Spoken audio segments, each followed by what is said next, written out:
Karena aku dikasihi. Istimewa. Aku bahagia karena aku berangkat. Kita yuk.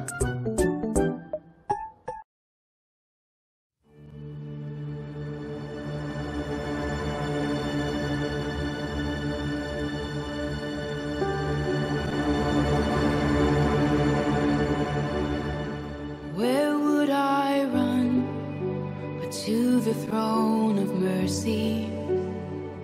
Where would I kneel but at this cross of grace? How great the love, how strong the hand that holds us. Beautiful, so beautiful. So here I bow to lift you high, Jesus, be glorified in all things. For all my life I am yours, forever yours.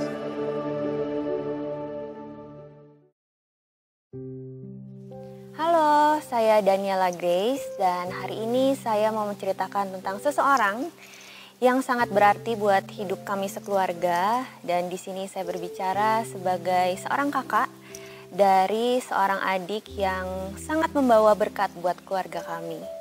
Dia adalah Keisha Grace. Sejak lahir dia terdiagnosa sebagai anak-anak berkebutuhan khusus, special needs children, dan dia Down syndrome. Tapi buat kami itu adalah sebuah kesempurnaan.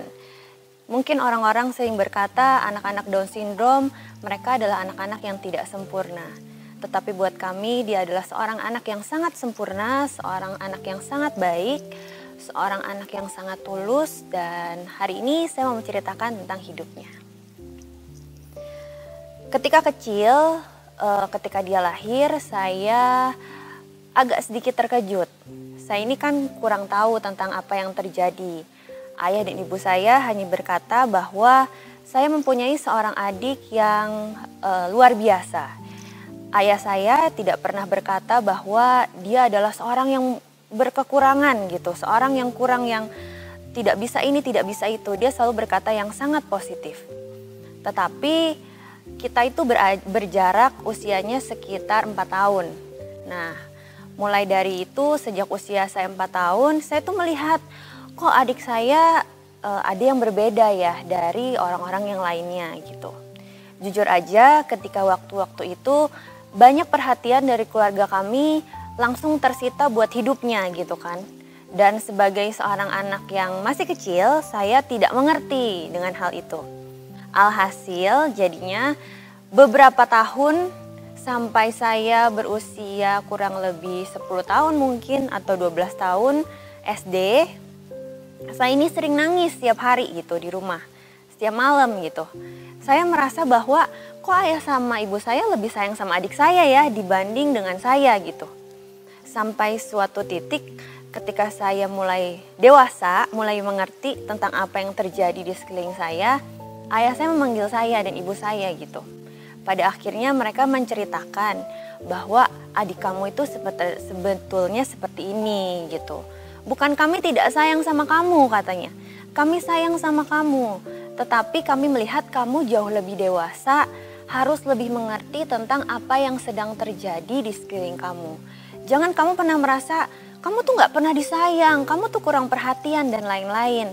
Justru kamu yang harus menutupi setiap kekurangan dari adik kamu gitu. Jadi itu cerita sedikit waktu saya kecil di mana ketika saya juga harus beradaptasi. Bukan berarti mempunyai seorang sibling berkebutuhan khusus hal yang mudah. Tetapi saya sangat percaya bahwa kalau Tuhan sudah mengirimkan seorang malaikat di sebuah keluarga, sudah pasti Tuhan memampukan seisi keluarga yang ada, baik untuk orang tuanya, untuk siblingnya, untuk adiknya, untuk kakaknya, asal kita bisa menerima kehadiran mereka. Menerima Keisha dan sayang banget, pasti banget, karena saya banyak melihat hal-hal yang lucu dalam hidupnya gitu. Bagaimana ketulusannya dia, bagaimana dia bisa beradaptasi dengan sekelilingnya. Akhirnya saya menyadari bahwa anak-anak berkebutuhan khusus itu, khususnya Down syndrome, dia itu mempunyai hati yang sangat sensitif dan sangat tulus gitu. Ketika dia disekelilingi dengan orang-orang yang mungkin hanya berkata dalam hati, kok aneh ya, kok beda ya, kok lain ya gitu. Dia langsung menjaga jarak gitu, dia tidak bisa dekat. Tetapi dengan orang-orang yang langsung sayang sama dia, bahkan belum berkata-kata, dia juga langsung sayang dengan orang itu. Jadi hatinya itu sangat sensitif. Dan yang saya lihat lagi adalah ketika dia melakukan sesuatu, dia mencoba untuk memberikan yang terbaik dan sangat-sangat tulus untuk orang di sekitar dia. Mungkin terkadang waktu saya kecil, ya mungkin sampai sekarang sih, saya sama dia itu sering ngejailin gitu. Apa-apa sering ngejailin.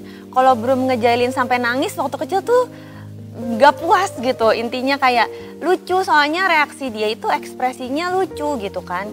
Sampai saya dulu sering dimarahin sama orang tua saya gitu. Tapi kita hanya bercanda. Sampai satu titik saya mikir sendiri gitu. Kok dia dijailin masih tetap bisa senyum ya, masih tetap bisa berbuat baik. Jadi hatinya tuh sangat-sangat tulus. Tetapi anak-anak berkebutuhan khusus ini, Down syndrome itu, dia itu punya hidup yang harus tertata rapih semuanya gitu kan. Contohnya waktu dia kecil gitu, kalau kita pergi ke gereja misalnya, atau kita pergi ke mall, atau kita pergi ke suatu tempat lah. Di dalam mobil itu hanya berisi 4 orang misalnya. Dan tiba-tiba ketika kita sampai di gereja, di tempat tujuan, ada orang yang mau ikut masuk gitu. Dia langsung nangis, dia tidak bisa terima, dia marah-marah di mobil. Dia berkata, nggak boleh ada yang masuk kecuali keluarganya gitu. Saya awalnya bingung gitu, ikut kesel gitu kan awalnya. Loh ini kan saudara kita sendiri, ini kan teman kita sendiri gitu, kok nggak boleh masuk gitu.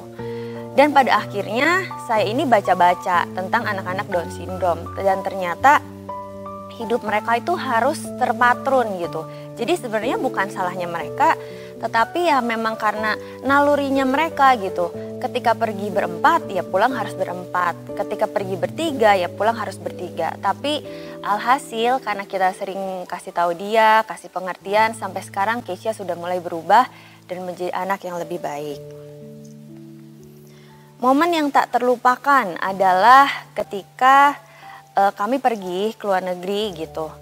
Kita itu pergi dalam sebuah grup yang lumayan besar dan dia itu selalu dekat dengan ayah saya gitu. Dan ketika ayah saya pergi, dia selalu cari gitu kan. Tetapi ada satu hal yang menarik gitu. Ketika kita pergi, ibu saya itu agak sedikit kesal gitu kan. Dan dia itu selalu menjadi seseorang yang menghibur. Dia selalu kalau melihat orang yang kesal di keluarga, dia selalu datang, lalu duduk di samping kita, terus langsung dia ngelus-ngelus dada kita gitu. Gak boleh marah ya, gak boleh marah ya. Harus baik, harus senyum. Mama gak boleh marah. Saya tuh sering liatin gitu. Saya sering memperhatikan. Oh ternyata Tuhan tuh punya maksud ya buat apapun yang selalu terjadi dalam hidup kita. Selalu semuanya itu ada maknanya yang terjadi. Nah, saya ini dapat sebuah ayat, teman-teman semua, buat yang saudara-saudara mungkin yang jadi kakak, jadi adik dari sibling yang berkebutuhan khusus, yang punya adik berkebutuhan khusus. Ini ada ayatnya sih sebenarnya, dari Mazmur 139 ayat 13. Sebab engkaulah yang membentuk buah pinggangku, menenun aku dalam kandungan ibuku. Aku bersyukur kepadamu oleh karena kejadianku dahsyat dan ajaib. Ajaib apa yang kau buat dan jiwaku benar-benar menyadarinya. Jadi sebenarnya kan Tuhan itu sudah menenun dalam kandungan ibu kita apa yang akan kita terjadi ke depannya gitu. Dan semua kejadian itu adalah dahsyat dan ajaib. Jadi mungkin ketika kita sekarang mengertinya kok susah ya jalani ini semua, kok belum bisa mengerti ya, adik saya kok seperti ini sih, kakak saya kok seperti ini ya, suka tantrum dan lain-lain. Percayalah bahwa kejadian hidup kita itu adalah dahsyat dan ajaib. Jadi Tuhan pasti campur tangan untuk segalanya gitu. Kalau ditanya susah nggak dulu ngejalaninnya gitu, susah banget sebenarnya gitu. Banyak hari-hari dimana ya kita satu keluarga tuh sedih lah misalnya. Atau kita satu keluarga tuh berdoa khusus setiap hari buat dia. Yang pertama, Keisha itu waktu kecil memang dia komunikasinya agak terlambat ya. Jadi dalam usia 4 tahun atau 5 tahun kalau nggak salah dia tuh belum bisa berbicara fasih seperti orang normal gitu kan. Dan juga ketika dia waktu kecil belum bisa dikasih tahu, contoh kita pergi ke mall gitu, lagi lihat mainan, lagi lihat apa, dia akan jongkok menjadi batu gitu kan, intinya nggak bisa diangkat, nggak bisa digendong, dan itu menjadi sangat keras gitu. Sampai di awal-awal tuh ayah saya bingung, saya tuh ingat banget, akhirnya dia ngomong, ya udah Casey kalau nggak mau nurut papa tinggal ya, katanya gitu. Tapi ternyata nggak ditinggal sih, cuman sebuah kiasan doang gitu kan. Tapi itu ternyata nggak berhasil gitu. Ternyata apa yang harus dilakukan adalah ketika harus dikasih tahu Keisha tidak boleh ya, nggak boleh gini, nanti kita beli mainannya lain kali gini dan pada akhirnya dia mengerti. Jadi kalau untuk anak-anak berkebutuhan khusus, untuk Down syndrome kita harus lebih sabar. Dan itu yang membuat kita bisa bertahan sampai hari ini. Dan apa yang terjadi, kalau kita semakin sayang, kita semakin terbuka, kita semakin tidak malu lah untuk membawa mereka mungkin ke tempat-tempat umum. Hidup mereka semakin diubahkan gitu. Dan sampai sekarang apa yang kita lihat Keisha adalah anak yang sempurna, anak yang penuh dengan sukacita yang selalu membawa berkat untuk sekeliling kita. Dan yang terakhir adalah bagaimana bisa bersyukur untuk Keisha. Dan apa kelebihan Keisha. Tadi saya juga udah sempat ngomong sih beberapa kelebihan-kelebihan Keisha. Cuman yang paling mengena buat hidup kita adalah Keisha ini punya favor yang sangat besar. Jadi banyak kejadian untuk keluarga kami ketika kita bawa Keisha untuk pergi, pelayanan, liburan dan lain-lain. Bisa tiba-tiba banyak anugerah aja yang Tuhan berikan. Kalau menurut orang dunia, anak ini tuh bawa untung gitu. Ada banyak keberuntungan dalam hidupnya gitu. Ketika kita pergi ke luar negeri, saya ingat banget gitu. Kita tuh udah mepet banget, hampir ditinggal pesawat. Karena ayah saya itu lupa lihat jam, salah lihat jam karena beda beberapa jam kan. Luar negeri sama Indonesia. Udah sampai airport, tiba-tiba pesawat kita udah mau take off gitu. Pintunya udah mau ditutup. Kita udah lari-lari sampai di x-ray juga udah buru-buru semuanya. Sampai Keisha tuh ngomong kayak gini sama ayah saya. Udah papa tinggalin Keisha aja, Casey udah gak kuat, Casey gak bisa lari lagi katanya. Udah tinggalin aja sampai tangannya dia tuh dilepasin dari papahnya gitu kan. Terus saya tuh ngeliat, ayo Cia bisa Cia pasti gitu. Terus pada akhirnya ada orang karyawan pesawatnya tuh di pinggir gitu. Oh nggak apa-apa, it's okay katanya, jalan aja pelan-pelan. Kita nggak bakal tinggal kamu kok katanya. Dia tuh ngeliat Keisha gitu kan. Kita nggak bakal tinggal kamu kok, kamu jalan pelan-pelan aja. Sampai ke depan pintu pesawat kita tungguin katanya. Sampai di pintu pesawat kita tuh selalu bersyukur gitu. Maksudnya dalam apapun yang terjadi di kehidupan keluarga kami, pasti selalu ada anugerah dan favor untuk Keisha itu sangat-sangat besar ya. Jadi untuk kami sekeluarga, kami sangat-sangat percaya bahwa menurut orang-orang mungkin anak ini tidak sempurna ya sekali lagi. Tapi menurut kami dia adalah seorang yang sangat sempurna. Sampai terakhir pun ketika saya ikut ajang Putri Indonesia, saya ini selalu terinspirasi lewat hidupnya. Bahkan sampai saya pergi ke luar negeri pun, waktu itu saya sampai fashion show di Paris pun, saya selalu terinspirasi oleh hidupnya. Apapun yang terjadi, pasti selalu Tuhan menyempurnakan semuanya. Karena semua akan indah pada waktunya. Ada sebuah quote yang saya suka dari dulu adalah, there's always a rainbow at the end of every rain. Jadi selalu ada pelangi di balik hujan. Apapun yang terjadi dalam kehidupan kita, mau itu susah, mau itu jalannya susah banget, tapi percaya bahwa Tuhan pegang kendali atas semuanya. Jadi buat semua kakak-kakak, adik-adik yang punya saudara berkebutuhan khusus, ayo tetap semangat dan tetap memotivasi hidup mereka. Karena mereka juga perlu bantuan kita. Mereka perlu motivasi dari kita. Kalau selamanya kita menuduh mereka, selamanya kita merendahkan mereka, mereka tidak pernah bisa berubah menjadi anak-anak yang sempurna. Jadi never give up, karena kita tidak pernah tahu apa rencana Tuhan di balik setiap kehidupan kita. Halo, perkenalkan saya Tasya. Saya sekarang umur 26 tahun. Nah, saya memiliki adik namanya Stanley. Stanley itu sekarang umurnya 25 tahun. Nah, jadi kami itu hanya 2 bersaudara. Jadi terpautnya hanya 2 tahun saja.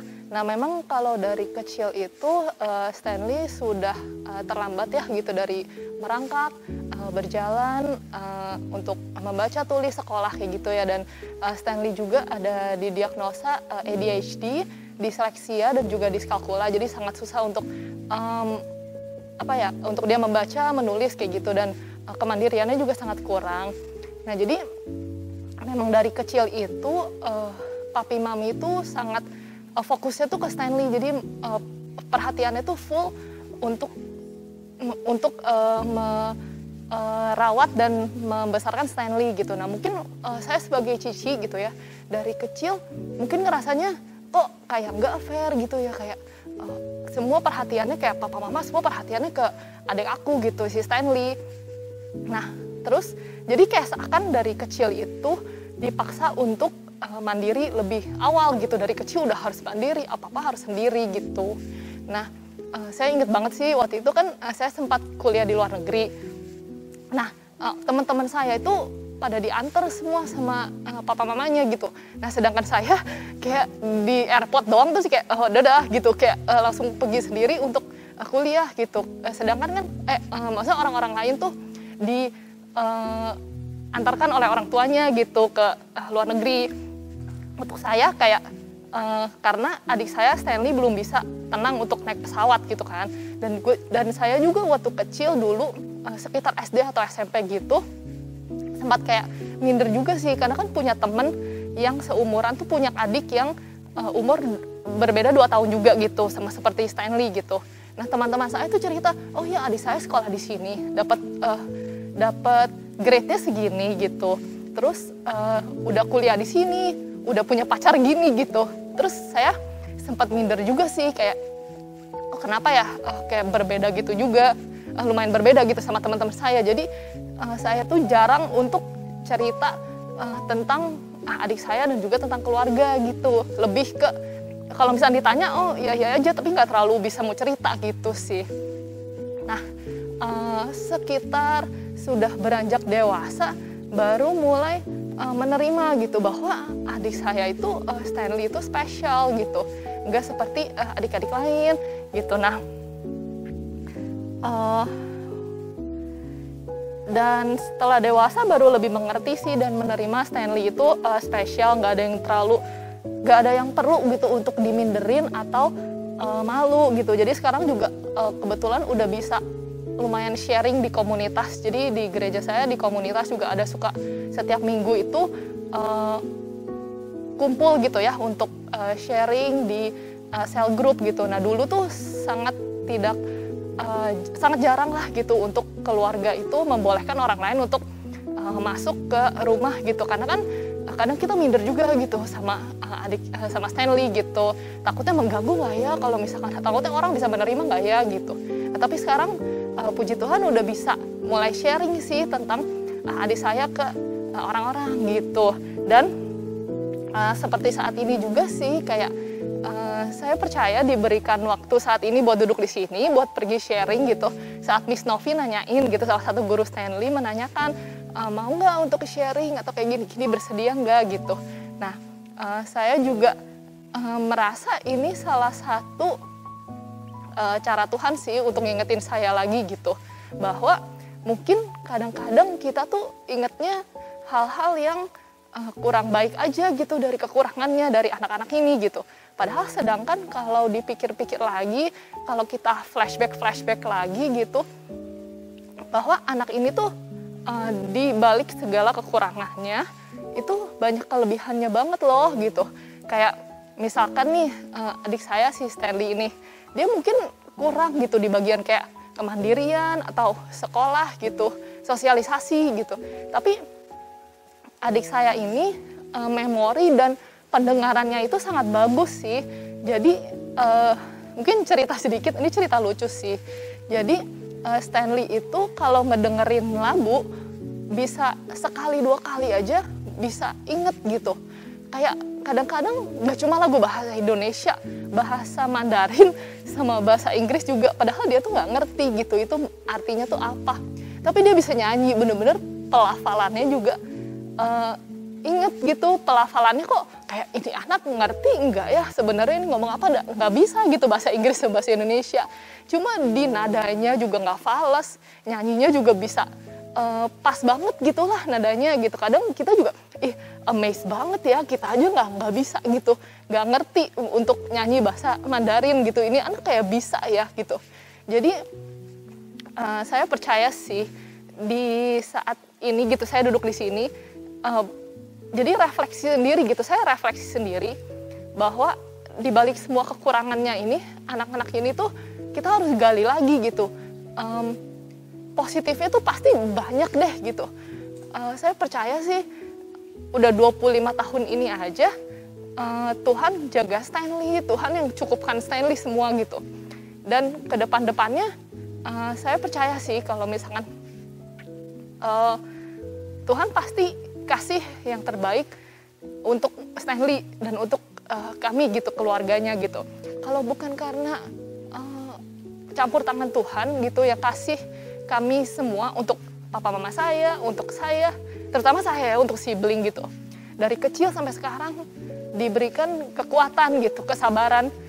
Memang pengorbanannya nggak sedikit gitu untuk memiliki memiliki adik berkebutuhan khusus gitu ya. Mungkin pengorbanannya untuk sibling tuh nggak sebanding sih sama apa yang orang tua gitu, papa mama saya lakukanlah gitu, semua pengorbanannya dari itu, pikiran, tenaga, semuanya lah gitu. Tapi ya percaya deh kalau misalkan Tuhan kasih yang terbaik gitu untuk kita, gitu sih.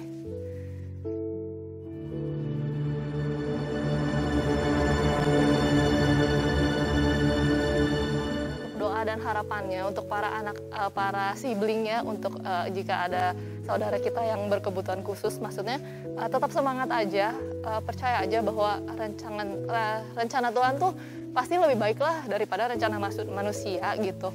Mungkin kita kadang pikir, kok kenapa kita gitu, kok gini amat gitu.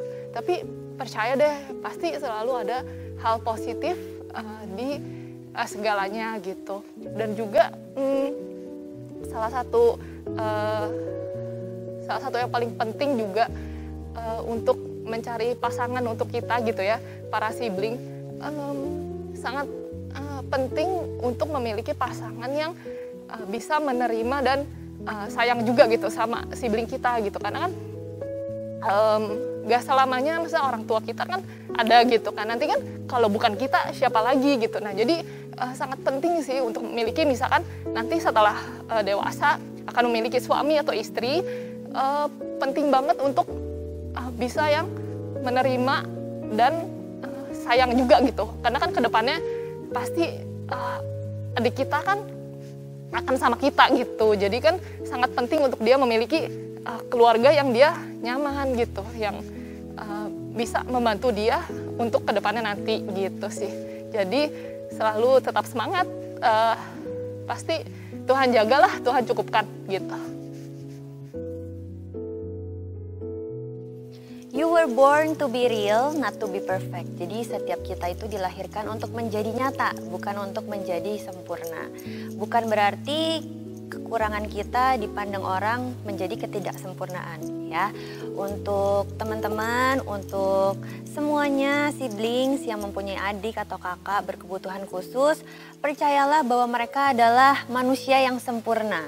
Ayo motivasi hidup mereka, ayo terus bangkitkan semangat mereka sehingga mereka mempunyai sebuah kesadaran bahwa aku ini sempurna kok, aku ini unik, aku ini ciptaan Tuhan yang sangat luar biasa. Oh ya, satu lagi untuk teman-teman juga yang mungkin pasangannya harus bisa menerima dengan keadaan adik atau kakak kita yang mungkin berkebutuhan khusus juga. Kenapa? Karena saya ingat perkataan ibu saya gitu. Bagaimanapun ke depannya kalian juga yang akan menjaga mereka. Kalau mereka tidak disayang, mereka tidak pernah bisa diubahkan. Jadi buat teman-teman semua yang mempunyai adik berkebutuhan khusus atau kakak, ayo semangat, never give up. Karena rencana Tuhan itu baik adanya.